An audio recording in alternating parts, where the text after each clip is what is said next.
Hello, this is Eric Parks, Dr. Parks. I'm here for Health Matters with ACTV Channel 20. Today I have a very exciting guest, somebody I've known for quite a long time. He's been a physician for 45 years.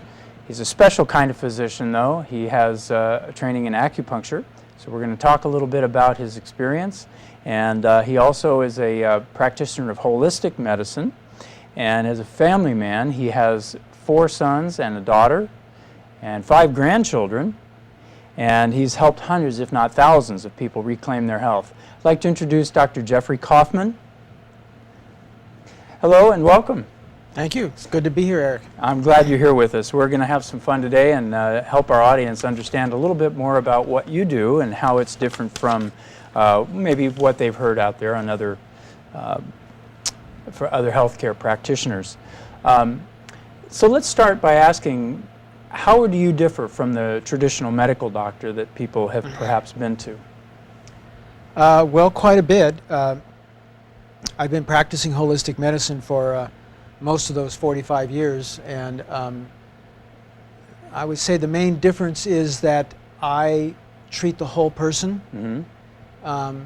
So I'm very interested in what's going on with the person, not only their disease, illness, problems, symptoms, things like that, the arthritis or the pain or the constipation or whatever it is, but also what's going on in their life, what kind of stress factors are going on, and whether it's marital or financial or job or kids or whatever. And, and then I can usually figure out how that's connected to their physical or mental, emotional complaints. I see. So it sounds like you're treating the person rather than the condition. Yes, so Western medicine pretty much treats the condition. They diagnose the person with arthritis, and then they give anti-arthritic medication, or high blood pressure, they give anti-hypertensive medications, or constipation, they give laxatives. But what's really important is learning about the person, what's going on with the person. If they have constipation, are they holding on to something, okay, that they're afraid to let go of, or something like that, which then translates into holding on to their bowel movements. It's a much more wonderful way of relating to people and understanding disease and health. It sounds like you're respecting that there are many aspects to our health other than just our physical self. There's our emotional self and the chemical self and even the spiritual self, and all those things make us who we are. Right. So you're addressing all of those factors through your practice. Yeah, that holistic means treating the person as a whole human being. So human is the physical part and being is the spiritual part. So it's really body, mind, and spirit. And the form of acupuncture that I do really addresses the mind and the spirit as well as the physical. Fascinating. How did you get into the holistic aspect of medicine? Is this something you started with or something that you gravitated into? I got into it kind of slowly, probably after being in practice for 5 or 6 years. I was in a residency in OB/GYN at Kaiser Hospital in Oakland, and there were some things that just didn't make sense to me. And one of the examples I give is that in the outpatient clinic, ladies would come in with symptoms of a bladder infection, frequent urination, burning with urination, painful urination. So we'd do a urinalysis, look at it under the microscope, and there's white blood cells there and maybe some bacteria swimming around. So yes, they got an infection. We give them antibiotics and they get better. But some would have a normal urinalysis with no extra white blood cells, no bacteria, and so they didn't have an infection, but they still had the same symptoms. Right. So we gave them a medication to just anesthetize the urine so they didn't experience the burning and send them on their way, but not really get into what's going on here, what's the difference, why do they both have the same symptoms, but some have an infection and some don't, and they're treated differently. And on top of that, you never really find out why they had an infection. So I started questioning things. That was back in 1970, 71, somewhere around there. And that was also in Oakland, so that was kind of, Berkeley, Berkeley, whatever you want to call it, the hippies, and nutrition was becoming popular in those types of people, and alfalfa sprouts and organic foods. And so I was interested in that stuff, and at the same time I had chronic headaches pretty much daily, taking lots of pain medications. And I got tired of that, and I found an acupuncturist in San Francisco, and I started to get better. That really got me excited and interested in acupuncture, and then I found a teacher. Fabulous.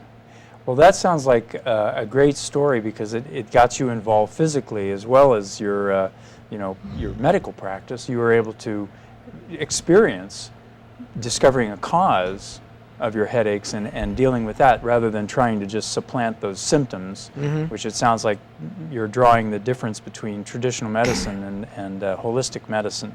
Yeah. Since you practice acupuncture, and you have since that time, how is your practice different from acupuncturists?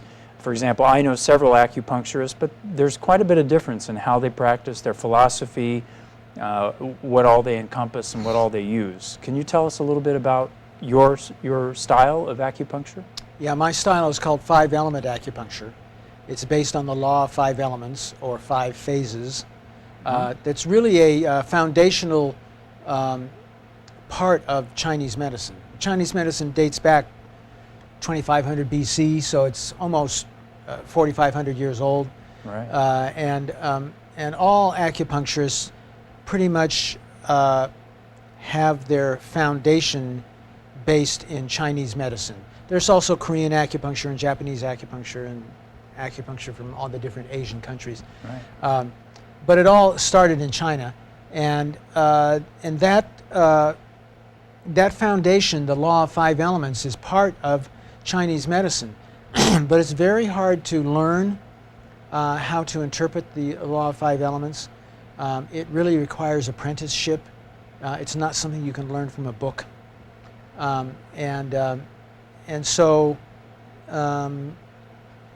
when Mao Zedong took over China, Right. Communist Revolution back in the late 40s, 1940s, he was very busy destroying feudal China, the part of China that had to do with the emperors and the royalty, the rich people, and trying to divide up all that money and assets and distribute it to the poor people, to the rest of the Chinese population. And so he was destroying all of these parts of feudal China, and Chinese medicine was part of that. Okay, Chinese medicine was used to treat the emperor and all Sure. of the royal families, and the peasants had barefoot doctors. These kind of first aid technicians, maybe equivalent to a physician assistant today, Right. out in the little villages and hamlets. And so Mao Zedong was destroying Chinese medicine, and at the last minute he decided not to. He realized that it was really a jewel of China, and he saved it. But he didn't save the spiritual part, because religion, according to Mao Zedong, was the poison of the masses. So he didn't save the spiritual part, and the emotional part just kind of got stuffed down in the cracks, and the physical part was left. And that's really the Chinese medicine that has come to the United States, mostly physical, although it's based on energy, because Right. acupuncture is energy medicine, and acupuncture is just one branch of Chinese medicine. There's acupuncture, herbs, massage, diet, and exercise. Those are the 5 main categories of Chinese medicine. Acupuncture is the main thing that I do. Most of the acupuncturists here in the United States are practicing acupuncture that came from communist China.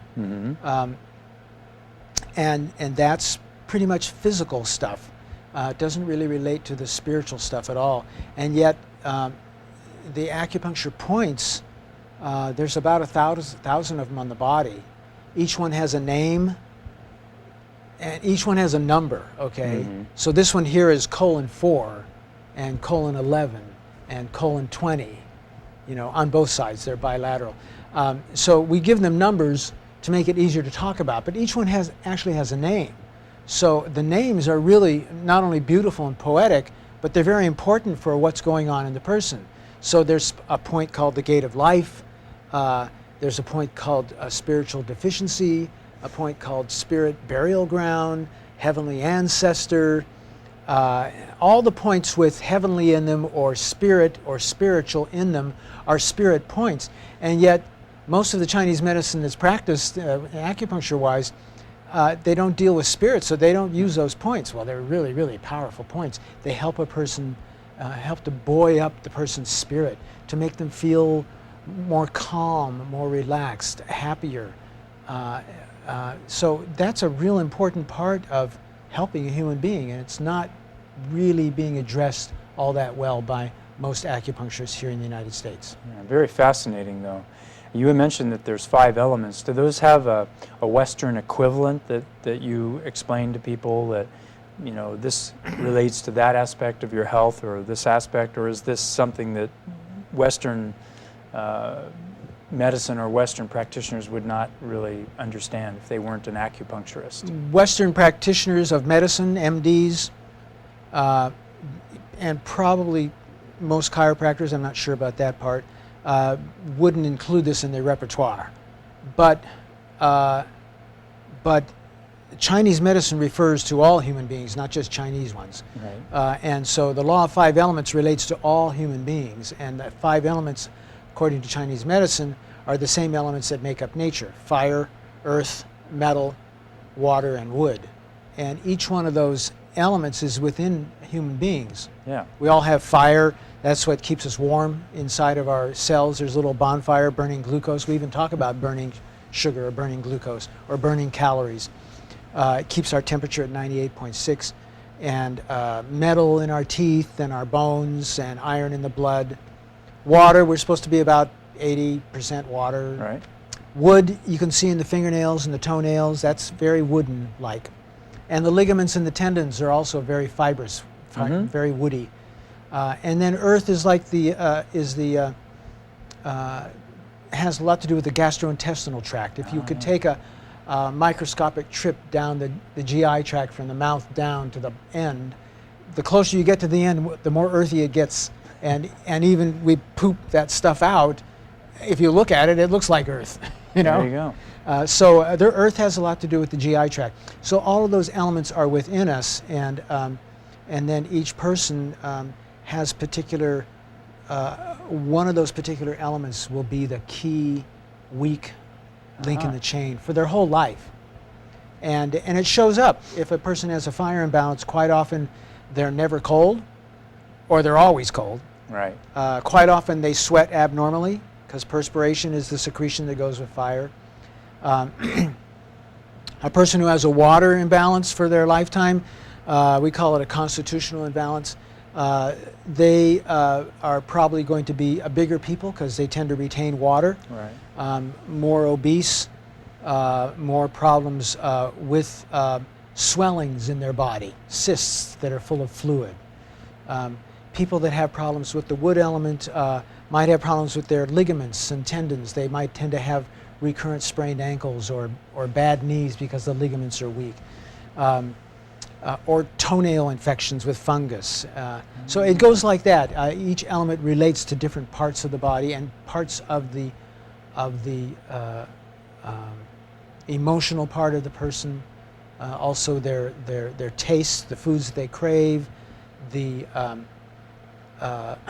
seasons of the year. There's all these connections that Western medicine is just like no connection at all. Very different. No connection at all, So, for example, people that have SAD, which means Seasonal affective disorder. Thank you. Yes, I had a little block there. Seasonal affective disorder, where they're really down and depressed in the winter when there's no sun for months at a time, overcast all the time, and they get sad and depressed. Well, that fits right in with Chinese medicine, because the fire element has everything to do with the sun and heat and warmth. And so when a person who has a fire imbalance for their whole life doesn't get enough heat or warmth, especially enough sun, it causes them to have a lack of joy. Right. Each one of the elements in a human being, fire, earth, metal, water, and wood, has a particular emotion that goes along with it. And with fire, it's joy. And so quite often a person who has a fire imbalance will have a lack of joy, depression. And sometimes it's related to seasonal affective disorder. That's a great example. It certainly sounds like you are putting together the multiple aspects of a person's experience, their genetics, perhaps their diet, their experience of relationships. All these things affect our health, and I think we would all intuitively understand that. And so, gosh, when I was thinking acupuncture, I was thinking we just use needles and that's it. But you had mentioned that there are other aspects to Oriental medicine and that acupuncture is one part of that. So an acupuncturist may choose, if I'm understanding correctly, to just use needling, or if they are more broadly trained or choose to practice that way, there are other things like you had mentioned herbs. And could you explain a few of the other things? You had mentioned herbs and the needles, the acupuncture. Yeah. Those other aspects that you... Well, so there's acupuncture, herbs, diet, exercise, and massage. So the diet, nutrition is very, very important. And Chinese medicine takes that into account and has taught us that there's particular foods for particular types of imbalances that are important, either to eat or not to eat. Yes. And you and I both know that because we're trained in nutrition extensively. But I wasn't trained in nutrition in medical school, that's for sure. Medical school still doesn't hardly have any training in nutrition. But so there's diet, and then there's exercise. Probably the most common exercise in China is Tai Chi. Okay, and most people who are working in China at some particular job will stop at a particular time of day, and you'll see them out in the streets all doing Tai Chi at once. But there's all kinds of exercise that's important, and Western medicine knows this as well and recommends it at this point, although it's probably not a strong point. Right. But exercise is extremely important. Aerobic exercise and stretching exercise, which would be the Tai Chi and also Hatha Yoga, though that comes from India, but it's just kind of in the same category. So those things are very important, and then aerobic exercise, as most of us know, is really important. So being able to swim a number of times a week or walk 4 or 5 times a week, work out in the gym on machines, or doing sports, anything, running, jogging, anything is aerobic. Zumba. My daughter teaches Zumba here at the Auburn Racket Club, so I've been getting into that a fair amount. So gardening. All my neighbors are gardening now. They're out there shoveling, carrying sacks of soil and the fertilizer and all that stuff. Yeah, I was doing some of that this weekend. So all of that stuff is important, and massage is a great thing as well. Most people like to get massages, and in Chinese medicine there is more therapeutic massage, and that's especially true in Japan, where they have shiatsu. Oh yeah. Some of these shiatsu practitioners are little women, and they'll have you lie on the floor and they'll walk on you, with their bare feet, and be massaging particular muscles with that. So that's a really important part of getting the blood flowing, getting the toxins out of the muscles or the joints. You can do that through massage, and then once it's out of those particular tissues, it goes into the bloodstream, into the lymph circulation, and it gets eliminated. So those are all important things for maintaining balance in your health. So if a person were going to an acupuncturist, they may or may not be able to gather all those things in one setting. It depends on the practitioner, so they might want to ask about, what type of practitioner they're going to. Is it an Oriental medicine doctor, an acupuncturist, and if so, what do they incorporate in their practice? You have other practitioners in your offices, I'm aware. Yeah. What sort of variety of practitioners do you have? Well, I have my wife, Patricia. She's a yoga meditation teacher. She has yoga classes and meditation classes. She teaches yoga to adults and also to little kids, 5 to 10 years old.